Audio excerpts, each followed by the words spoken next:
आपको पता है ललित मोदी जो कि 2005 से 10 के बीच में बीसीसीआई के वाइस प्रेसिडेंट थे, उन्होंने आईपीएल की शुरुआत की थी सिर्फ एक गोल से, to save cricket in this modern time. Oops, माफ करना, मजाक कर रहा हूँ। That goal was only to make money, hell lots of money।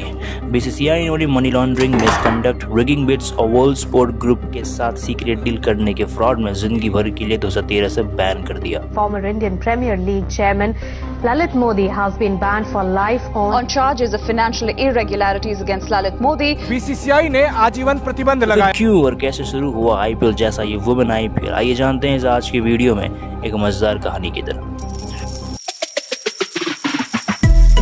Sampai malam nyari cuan terus, tiap hari tiap minggu gak ada yang ngurus, malah pusing ngeliat saldo udah mepet, tapi tenang pasti untung ada Camembert, Camembert, Camembert, terus ganti Camembert 2022 की बात है तो मान लेते हैं कि IPL आपकी है। ललित मोदी की बनाई हुई लीग आज भी आपके लिए अंधा पैसा छाप रही है, लेकिन इतना पैसा कमाने के बाद भी कहते हैं ना, पैसा किसी की भूख नहीं मिटा सकता, लालच बुरी बला है। तो अब आपकी नज़र थी किसी और अपॉर्चुनिटी पे, आप कोई नया तरीका ढूंढ रहे थे और तब आपकी नज़र पड़ी वुमेन्स क्रिकेट पे। वुमेन क्रिकेट का पहला मैच 26 जुलाई 1745 में हुआ था। वो मैच दो गांवों की महिलाओं के बीच में हुआ था।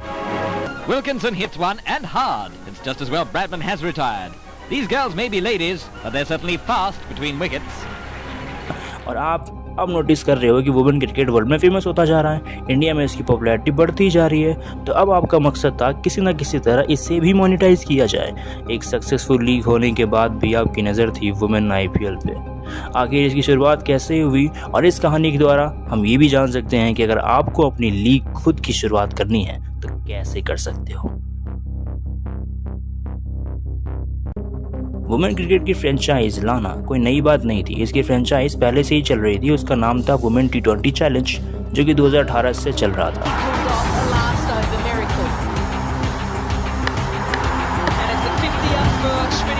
लेकिन उसके अंदर इतना पैसा, इतना फेम, एंटरटेनमेंट नहीं था जितना आईपीएल में है। अरुण धुमाल जो कि आईपीएल के कमिश्नर हैं, उन्होंने प्रेस में कहा था कि वो आईपीएल साल में 2 बार कराना चाहते हैं, क्योंकि आईपीएल से इतना पैसा जो मिल रहा है। लेकिन 2 आईपीएल साल में नहीं हो पाएगा, because it is very pressurising on BCCI and players. बाकी प्लेयर्स अपने इंटरनेशनल या नेशनल मैच देखेंगे या बस आईपीएल खेलेंगे। तब उन्होंने वुमेन प्रीमियर लीग की शुरुआत की।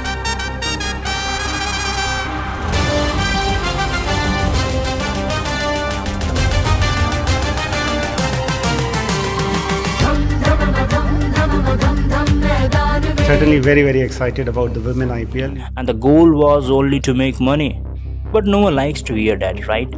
किसी को सुनना पसंद नहीं है, तो उन्होंने गेम को इस तरह पैक किया कि सुनने में अच्छा लगे। एक सोशल वेलफेयर का मोटिव दिया, as women equality, empowerment in cricket. लेकिन अगर इस लीग को पैसे नहीं मिलेंगे तो ये सारी एम्प्लॉयमेंट, एम्पावरमेंट भाड़ में जाएगा। क्योंकि पहले इंपॉर्टेंस है लीग की सक्सेस तब आती है इनकी इक्वालिटी और एम्पावरमेंट। 2022 में बीसीसीआई के प्रेसिडेंट सौरभ गांगुली ने अनाउंस कर दिया कि वुमेन प्रीमियर लीग शुरू करवाने वाले हैं और पिछले 4 साल से चले आने वाली वुमेन T20 चैलेंज को रिप्लेस कर देगी।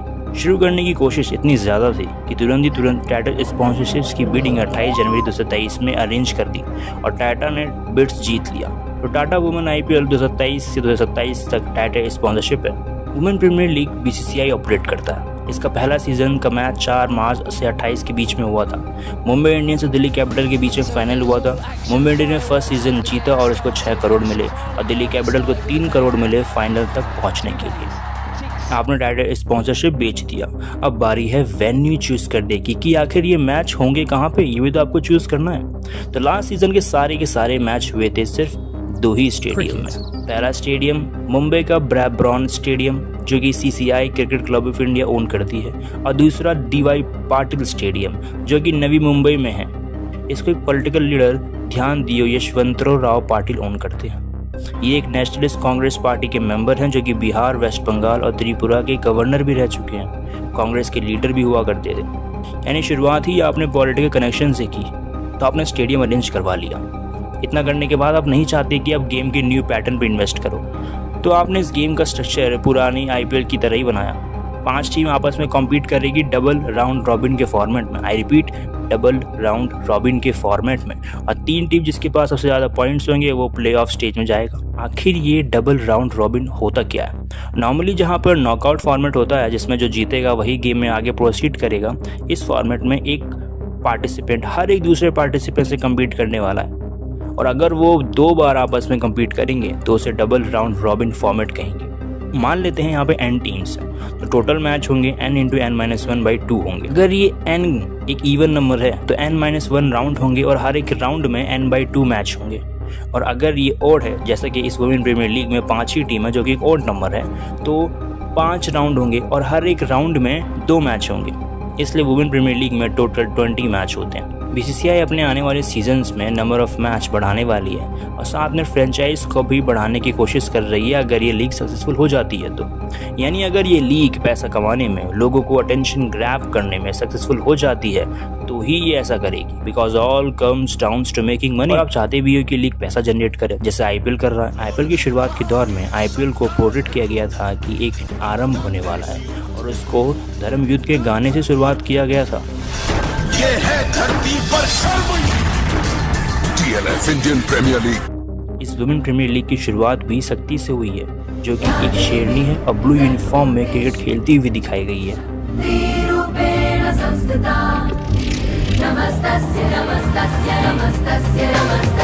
आपने पहले बिडिंग करवा दिया, उसके बाद फिर आपने स्टेडियम भी चूज करवा दिया जहाँ पे मैच होंगे। अब समझते हैं कि आखिर यहाँ साइकिल वर्क कैसे करता है। जब ये वुमेन प्रीमियर लीग शुरू हुआ था तो बीसीसीआई ने ऑफिशियल नोटिस आया था कि they are going to provide same salary to both men players of IPL and women players of WPL। BCCI women players को सेम सैलरी प्रोवाइड करेगी और यहाँ तक कि वुमेन्स को मैच देखने के लिए स्टेडियम की फ्री टिकट तक डिस्ट्रीब्यूट करेगी। ये सब किया गया था सिर्फ एक चीज के लिए, अब वो था मार्केटिंग। मार्केटिंग होगी तो ज्यादा लोग इस मैच को देखने के लिए एक्साइटेड रहेंगे, और जहाँ पर लोगों की आंखें आनी शुरू हो जाती हैं वहाँ पर ब्रॉडकास्टर आने शुरू हो जाते हैं। उनके लिए बड़े बड़े रकम देने शुरू कर देते हैं कि हम इसको ब्रॉडकास्ट करेंगे। ब्रॉडकास्टर के आते ही प्लेयर्स की मोटी सैलरी और फ्रेंचाइज को मिलते हैं बहुत सारे पैसे, जिससे फिर से वो ऐसे हाई क्वालिटी प्लेयर्स को अपनी टीम में सेलेक्ट कर सकते हैं। इन प्लेयर्स को सेलेक्ट करने के लिए बीसीसीआई को देने पड़ते हैं पैसे, और ये पैसे वापस जाते हैं मार्केटिंग के लिए, and this cycle keeps continue. तुमने मार्केटिंग करके वुमेन्स क्रिकेट की हवा तो बना ली, अब इस 5 टीम को खरीदने वाले भी तो कोई चाहिए, ऑक्शन करवाओगे ना। तो बीसीसीआई ने ठान लिया था कि मुझे इस साल के साल वुमेन आईपीएल को लॉन्च करना है। जनवरी 2023 में ही फ्रेंचाइज की बिडिंग शुरू कर दी। सबने मिला के 4,669 करोड़ यानी $580 मिलियन लगाए, जो कि फर्स्ट टाइम आईपीएल ऑक्शन से काफ़ी ज़्यादा है। टॉप 5 कंपनी ने 5 फ्रेंचाइजी खरीदी थी। कुछ ऐसी कंपनियां भी आई जिन्हें आपने कभी नाम भी नहीं सुना होगा। कपरी ग्लोबल ने लखनऊ की फ्रेंचाइज यूपी वॉरियर को 757 करोड़ में खरीदा। आईपीएल में दिल्ली कैपिटल को ही ओन करने वाली GMR JSW cricket private limited ने 810 करोड़ में सेम नाम की टीम वुमेन आईपीएल में खरीदी। डाइगो, एक बीवरेज यूनाइटेड स्पिरिट जो कि बैंगलोर की फ्रेंचाइजी चलाती है आईपीएल में, उसने भी वुमेन्स प्रीमियर लीग्स की खुद की उसी नाम की फ्रेंचाइजी को 901 करोड़ में खरीदा। देन मुंबई इंडियंस की फ्रेंचाइज जिसे आईपीएल विन प्राइवेट लिमिटेड के थ्रू मुकेश अंबानी की कंपनी चलाती है, उसने 913 करोड़ की फ्रेंचाइजी खरीदी। इन सब बड़े बड़े रिच बिलियनर्स को देख गौतम अडानी ने भी स्पोर्ट में अपना पैर रख दिया। उन्होंने वुमेन्स आईपीएल में सबसे बड़ी बिडिंग लगाई और अहमदाबाद की फ्रेंचाइज गुजरात जायंट्स को 1289 करोड़ में खरीदा। इसके साथ ही वुमेन्स आईपीएल शुरुआत में ही वर्ल्ड की वुमेन्स सेकेंड स्पोर्ट लीग बन गई, just behind national basketball of America.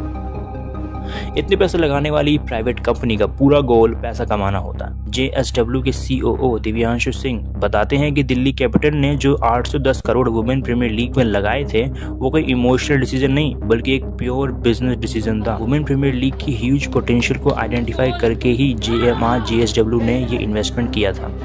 Women cricket को लेकर इंडिया में सेंटिमेंट बढ़ता है और यानी एक मौका है जिसमें हम आईपीएल सीजन के टाइम ज़्यादा से ज़्यादा कस्टमर से इंटरेक्शन कर सकते हैं।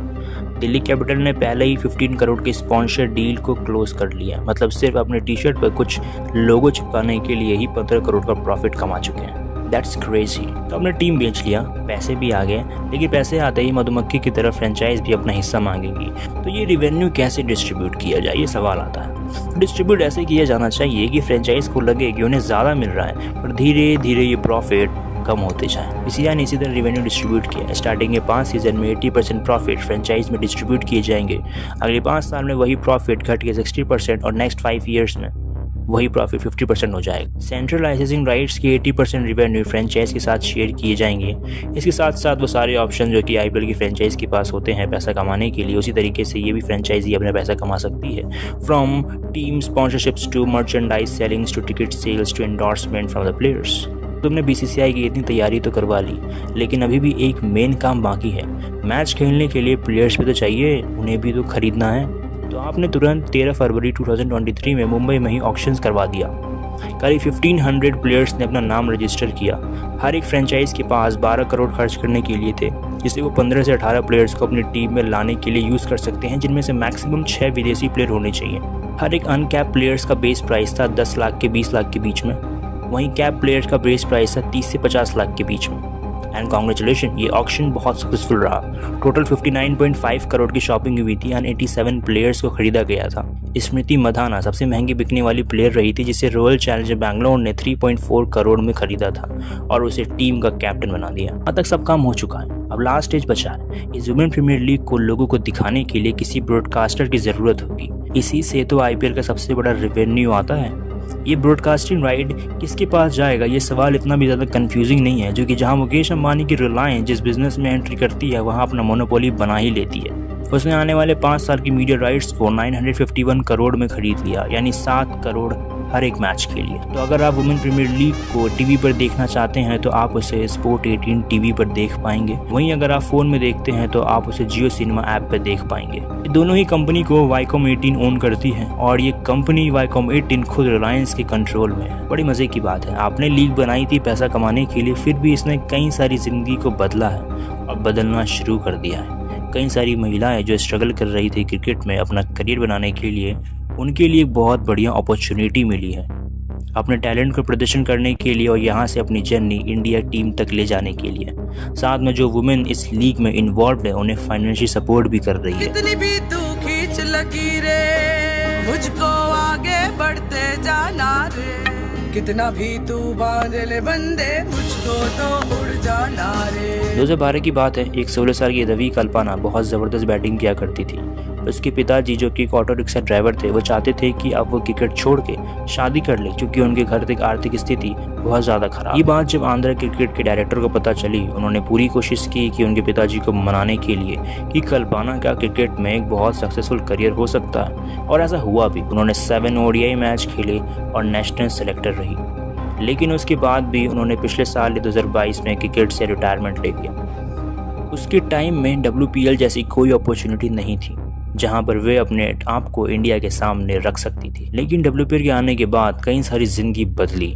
वहीं पर शबनम शाकिल 15 साल की लड़की जो कि कल्पना के अंदर ही ट्रेनिंग किया करती है, उन्हें गुजरात लायंस ने वुमेन्स प्रीमियर लीग में ले लिया and she become the youngest player in this league. कुछ ही दिन में उसकी पूरी जिंदगी बदल गई। वर्ल्ड क्लास प्रोफेशनल ट्रेनर्स के साथ प्रैक्टिस किया करती और कई सारे इंटरनेशनल प्लेयर्स के साथ सीखती। Her life is completely changed by this Women Premier League. आशा शोभाना 31 साल की बेहतरीन लेग स्पिनर है। अगर वुमेन प्रीमियर लीग नहीं होता तो शायद इसे पूरी दुनिया में कोई नहीं जानता। Even in my life, so many people came to my face and told me to stop playing cricket. Finally RCB ने इसे अपनी टीम में ले लिया। वहीं 20 साल की श्रेयंका पाटिल का सपना था कि वह 2025 में इंडिया के लिए खेले। वो हर दिन 8-8 घंटे ट्रेनिंग किया करती। ट्रेनिंग स्पॉट उसके घर से काफ़ी दूर होने की वजह से उनका ज़्यादातर समय ट्रैवलिंग में ही लग जाया करता था। तो उन्होंने अपने घर से अलग रह के वहीं ट्रेनिंग के पास ही रहना शुरू कर दिया ताकि उसे आने जाने में कम समय लगे और वो ज़्यादा ट्रेनिंग कर पाए। वुमेन प्रीमियर लीग उसकी लाइफ की सबसे बड़ी अपॉर्चुनिटी थी जहाँ पर वो क्रिकेट में अपना करियर बना सकती है। सब इतने फॉर्चुनेट तो नहीं होते जैसे मीनू मानी, कुरुची ट्राइब वयादा डिस्ट्रिक्ट ऑफ केरला में रहने वाली।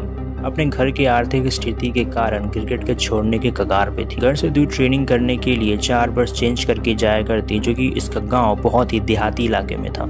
एक ही रूम में रहने वाले और घर की बिल्डिंग की सिचुएशन भी अच्छी नहीं थी। जब दिल्ली कैपिटल ने उसे अपनी टीम में 30 लाख रुपए में लिया तो इनकी पूरी जिंदगी बदल गई। इतना पैसा उन्होंने अपनी जिंदगी में कभी नहीं देखा था। इस पैसे से वो अपने घर की मरम्मत और 2 व्हीलर लेना चाहती है ताकि उसके लिए बस का ट्रैवल ना करना पड़े। और ऐसे कई सारे वुमेन्स की लाइफ वुमेन प्रीमियर लीग ने बदल दी। These opportunities have pushed their life ahead.